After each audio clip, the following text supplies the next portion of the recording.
Live, where news comes first, from the Mesilla Valley and Las Cruces to El Paso and the borderland. This is ABC-7 at 6.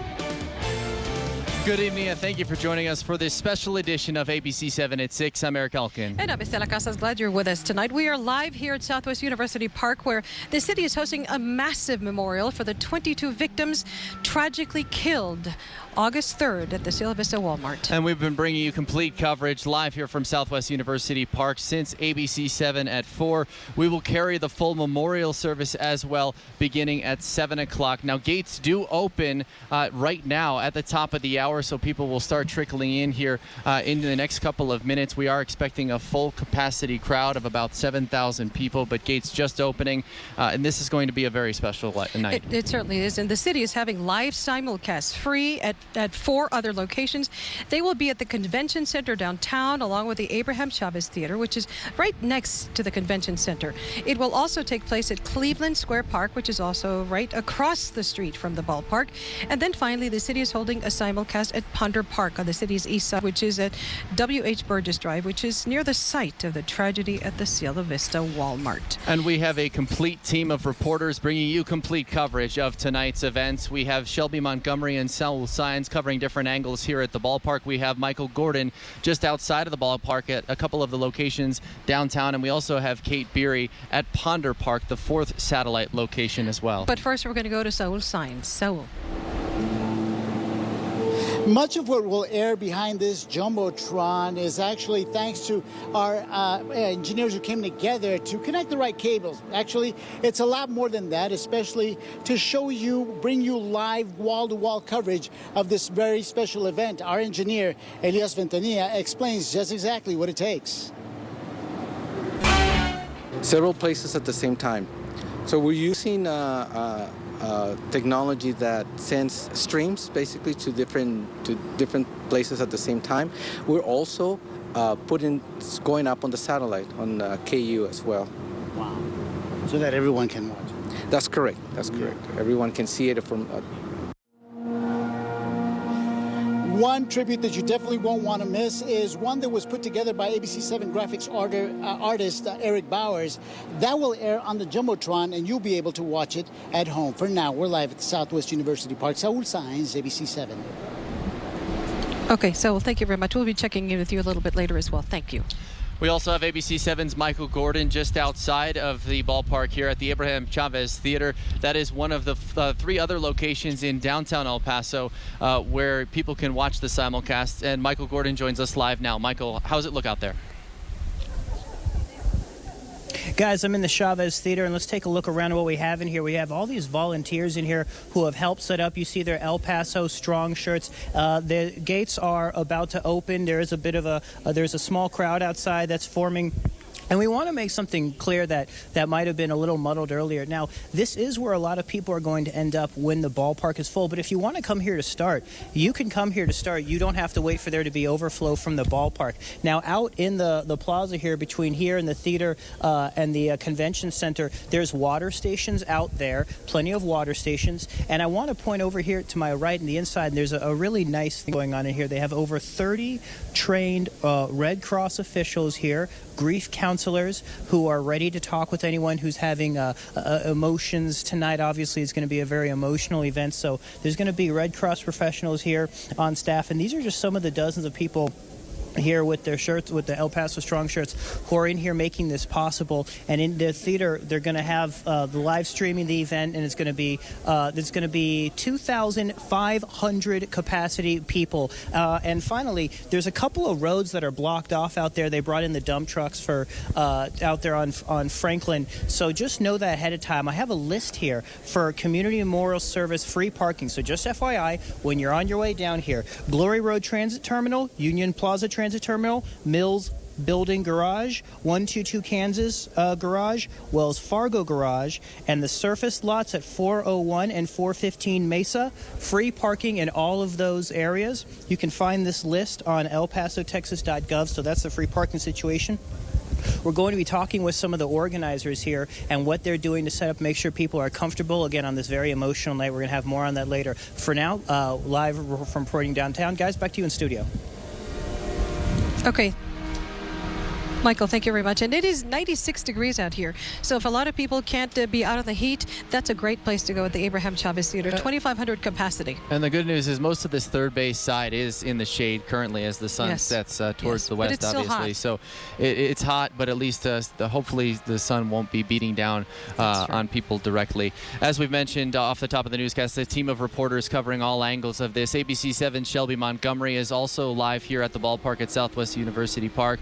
She's been keeping track of what the lines are like as people are now able to enter the stadium. Shelby. Eric Estella, the gates to the Southwest University Park have just opened just a few minutes ago. And you can see people making their way into the park, finding their way to the seats.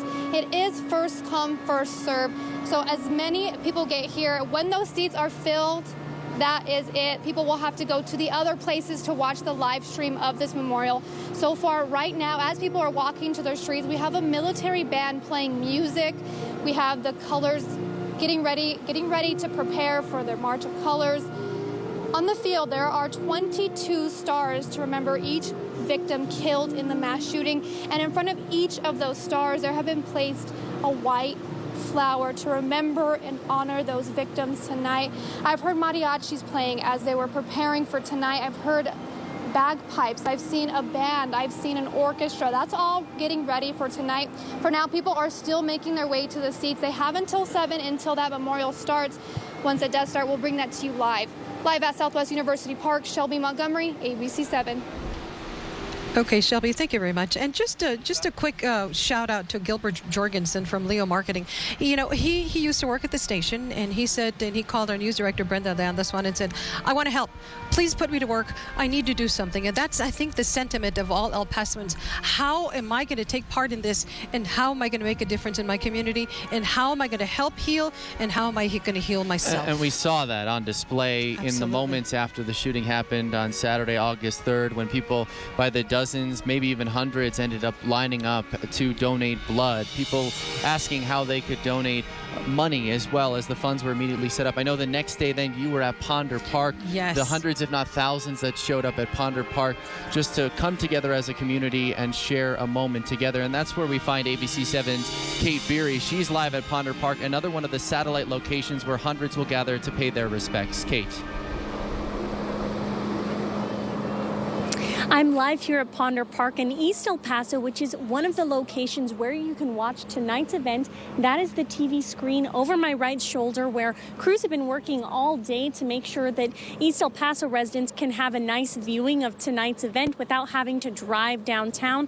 So you can see them still setting up the TV. And then we have a number of East El Paso residents over my right shoulder who actually have been here for about at least an hour. We have a crowd starting to set up. So I want to speak with Irene and Carlos Arrieta, who got here about an hour ago. They were one of the first people here. Irene, talk to me about where you were when you heard of the shooting. I wasn't here. I was out of town, but I got devastated here in my hometown.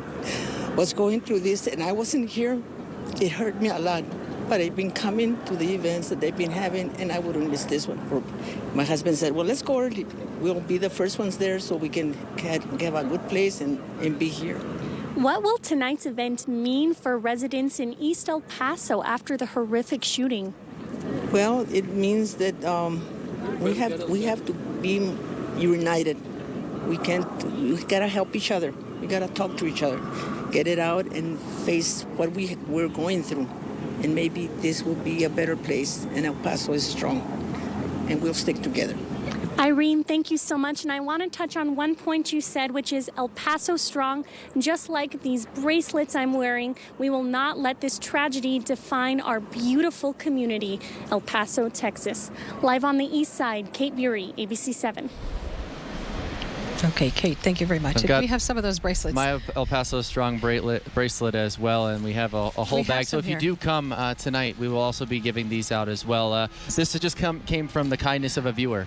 Absolutely. So he stopped by. We don't even have a name. We don't have a contact person. He didn't want to be identified. He didn't want to be identified, but he did bring us thousands of these. And it says August 3rd, 2019. We will not forget El Paso Strong with a star. And so thank you, whoever you are out there who brought these. We are sharing these with our audience and with everybody they stop by the station.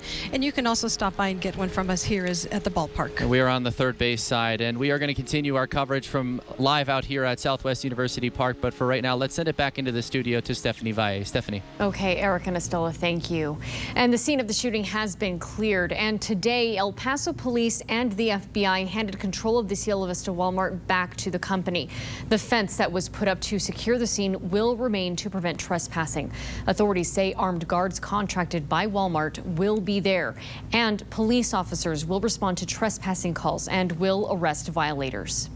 Those who are from El Paso know the borderland isn't just El Paso, but also Juarez and Las Cruces. Today, as we all come together to heal, the Las Cruces bishop also wanted to share a message, letting us know the City of the Crosses is also with us during this time. The stories of heroic acts we have heard about and the outpouring of support for the victims are indeed a reminder of the solidarity that is present among our people. May the faith and strength that we share as a community allow God's healing to manifest itself within our lives. I ask everyone to unite in prayer for the souls of those who died, for the family members in mourning, and for the hope that violence, such as what we have experienced, never reveal itself again. And now to storm track weather. Chief Meteorologist Doppler Dave Spielman is standing by with our first forecast. Dave, a lot of people going to be outside tonight. Yeah, you know, the only thing we have to deal with tonight is really going to be the heat. The good news is the showers and storms are staying well to the north and well down towards the south of us. But temperatures are hot, as I mentioned. Look at Commuter Rail there in Doña Ana County. 95. Juarez at 93, 96 at Preston. Mattress Firm at 94 off Americas. And Horizon is at 93 degrees. If you look at our neighborhood stations all across the southern New Mexico, far west Texas area, again, 96 out at the airport, 77 Alamogordo. We've got 97 degrees in Deming. Now, I mentioned we are tracking some showers and storms. We're going to be checking out Doppler radar, but 7 o'clock tonight as the memorial starts, 94 degrees, 91 at 8 o'clock, 9 o'clock at 88. Chance of rain at 10% now by 8 and 9 o'clock. But we'll show you where the storms are, where they're headed, coming up here in a little bit. Okay, Dave, thank you. And we want to go back out to the ballpark where Eric and Estella are bringing us special coverage of the citywide memorial. Okay, Stephanie, thank you. Good to see that the rain chances went down. Yes. Doors did just open up within the last 10 minutes or so at the top of the hour, so people are starting to come here at Southwest University Park, and it'll begin to fill up quickly. Yes, and we'll take a look at how local organizations are working to help out the victims and their families as the money raised so far. This is ABC-7 at 6. Where news comes first. And welcome back to this special edition of ABC-7 at 6, live from Southwest University Park. I'm Eric Halkin. And I'm Estela Casas. We are live at Southwest University Park, which is a center of the citywide memorial for the 22 victims tragically killed inside the Cielo Vista Walmart. If we can take a live look downstairs at the ballpark, so you can see there are 22 stars on the field, and along with 26 circles, the 22 stars representing the victims and the 26 circles representing those who were injured. And those stars in the infield representing each one of the victims. We're also remembering tonight those who were injured as well. There is the stage that's set up just around the second base area of the ball field as well. And if this continues to pull out even more, you'll be able to see a massive American flag that has been set up by the El Paso Fire Department off in center field as well. But with several groups coming together to collect donations, the support for victims has been overwhelming from all across the country. ABC7's Nick Patrick joins us live with how these groups are giving out donations. Nick. Yeah, and in this time of tragedy, the Paso del Norte Community Foundation, along with the El Paso Community Foundation and the city itself, have all collected millions of dollars. And now those groups are all coming together to make sure how that money's distributed is going to be their main focus here. So in the first week after that shooting, after that tragedy, $500 gift cards were given out by the Paso del Norte Foundation, and those were $500 to help with any immediate needs that they might have had. Now, this process will happen again this week, I'm told. That's just for immediate support, but now with this much larger bulk of donations coming together, they've been all lumped together essentially by all the groups. Now they're creating a single lump sum. They're calling it the One Fund. Now, total, we're talking more than $5 million. I was able to speak with the CEO of the Paso del Norte Community Foundation, who told me that this single fund will cover a wide range of costs, and it may not just be allocated to those victims who are directly impacted. And so how do we provide support more broadly to communities?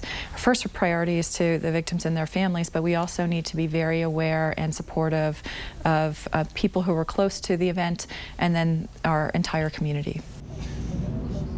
And Yellen told me that there will be a website established here in the next few days. So if you are in need of support, you can, of course, reach out through there. We will keep you updated, let you know when that site is established. And, of course, you can check online for all the ways that you can give if you are wanting to donate. But for now, reporting in the newsroom, Nick Patrick, ABC-7. Okay, Nick, thank you very much. And the support has been coming from here in the borderland and well beyond. It has been really remarkable and amazing to see just how much support the borderland has not just given each other, but also the support that's come from the outside. Absolutely, and we hear about millions of dollars, but everybody can do their part by reaching out to a neighbor, to a friend, to a coworker, and making sure that they're okay. That's obviously very important. And if we could take another look at the field as we head to break here, it'll show you a little bit of what it'll look like beginning at 7 o'clock at the top of the hour. A giant American flag off in center field, as the El Paso Fire Department will have that hanging as the backdrop of the stage, and the infield that has 22 stars memorializing and remembering the 22 victims lost on August 3rd at the Cielo Vista Walmart. We're back after this. We're not tracking any showers or thunderstorms in the immediate El Paso area. I mean, it is hot and it is muggy out there. So if you're going to be heading to Southwest University Park, be sure and drink plenty of water and try to stay as much as you can in the shade. Let me show you where the thunderstorms are. Here they are. This is an outflow boundary. Remember we talked about that gust of wind that comes out of thunderstorms, and sometimes they can enhance other storms developing in the area. Well, that's what this one did. This was just a little rain event, and now this thing is really blown up. It is over open portions of Doña County, not affecting anybody. But here comes another boundary making its way through Las Cruces. So you folks in Las Cruces, you know, the winds could pick up. You could be talking about maybe some gusts 35 miles an hour, maybe some blowing dust and sand. And right along this gust front, this wind boundary, you could see some thunderstorm development. Again, right now, everything is to the north of you guys at this point. But look at the motion of movement here. From the north down to the south, we've lost a lot of the lightning, maybe a little bit of indicative of that storm weakening just a bit, but we're not tracking anything here in town. However, look at this outflow boundary. Another gust of wind heading north, still well to the south of us. You know, normally we track thunderstorms. We're going to track this outflow boundary and see roughly what time it could make its way through here. So if that's the case, if it continues on its track, makes its way through here, these are roughly the times that we're going to be looking at that storm coming in. It's not a storm, but again, the gust front, the winds could pick up, and along that boundary, we could see some thunderstorm development. All right, you folks in Alamogordo, the county is blue here in Otero County because we had a flash flood warning. That means they were dealing with some flooding going on with some very slow moving storms. This will be until 8:15. Look farther out towards the west. You get around White Sands, we're tracking some of these showers and storms. They're not moving quickly, producing quite a bit of rainfall out in that location. Camino Real right now in Doña County, it's 86. Juarez at 93. So it's still hot, still muggy. 96 in Preston, Mattress Firm off America's at 94, and Horizon right now at 93. So we're just going to be looking at about a 10, maybe 20% chance of a thunderstorm late tonight. We're tracking the storms on radar. We'll continue to keep you up to date, give you a latest report. And, of course, join us tonight at ABC-7 at 10. We'll take a break. Be back with more after this. Good evening, everyone. I'm Adrian Ochoa with your look at sports. As the city comes together tonight to mourn the victims of the Walmart shooting, the UTEP soccer team is also paying their respects as well. The team is getting ready for the upcoming season in about a week, and they're playing with heavy hearts. 5 of the members on the team are from El Paso. And for first-year head coach Catherine Bulligan, she's had to play both coach and counselor to her players who have been affected by the tragedy. So there was multiple girls on the team who, like you said, are from El Paso. We've definitely reached out to them, made sure that, hey, how are you doing? I think the saddest part is this was like what we say is a safe community, right? And so sometimes when things like this happen, you're like, oh, it's not safe anymore. And we've had those conversations with one of our players, like, yes, this happened, but that shouldn't scare us from being part of the community and still supporting each other and still being who we were before. And one of those El Pasoans is senior Danielle Carrion. She graduated from Andrus High School and started playing soccer when she was 9 years old. She says she loves the way the city has banded together. What I think is that El Paso has just been coming together really strong. I've never seen support like this. I mean, I've never been in any other place where there's been something tragic happen like this, but here, seeing the support, the city's behind everything. I already have an El Paso Strong shirt, and I just think that movement is really good. And as a team and myself, I just think the best we can do is give back to our community in every way possible. Right now, we have our hands tied with practices and stuff. We're getting into season, but I'm sure after we're going to find ways to give back to the community as a team, and we'd love to do that. And the season begins August 22nd against Wyoming. The team plans to wear El Paso Strong t-shirts during warm-ups of every game. Meantime, the El Paso Locomotive are also planning to pay tribute to the victims and honor the first responders of the tragic shooting. The Locomotive returned to the field for a home game this Saturday, and this is the El Paso Strong patch that the players will wear on their jerseys for the remainder of the season. Also, the first 1,500 fans will receive an El Paso Strong flag, and a portion of the ticket sales from that game will go to a fund that will help victims and their families. I think this is one small step in that healing process to have people out there cheering for the same cause. And I think when our fans, which we know will give it to our players, I'm firmly confident that our players are going to give it back, and it's going to be an unbelievable energy, unlike probably anything most of us have ever seen. Well, we're going to send things back to Southwest University Park now, where Eric and Estella are live for tonight's memorial. Eric, Estella? Okay. Adrian, thank you very much. And people are starting to come in. I can see people walking very slowly and solemnly to join us here tonight. But the beauty is tonight is really the beginning, I think, of healing for a lot of people. And so often sports can help people heal, as Adrian was just talking about. So it's only fitting that it's in a sporting venue that we're at, that we're going to all come together as a community, and the other locations as well as Ponder Park, to all get together and honor and remember the 22 lives lost, but also the dozens more that were injured, and really the hundreds and thousands more that are impacted in many other ways. We have about 7 cameras here right now, so we will bring you coverage from all angles and all kinds of different reporters and events going on. So just stay with us here on ABC-7. Thank you so much for joining us for ABC-7 at 4, 5, and 6. We will be broadcasting the memorial service in full at 7 o'clock right here on ABC-7. Also live streaming on KVIA.com. And for a complete wrap-up, you can watch us on ABC-7 at 10. Thank you for joining us. Good night. Stay with us.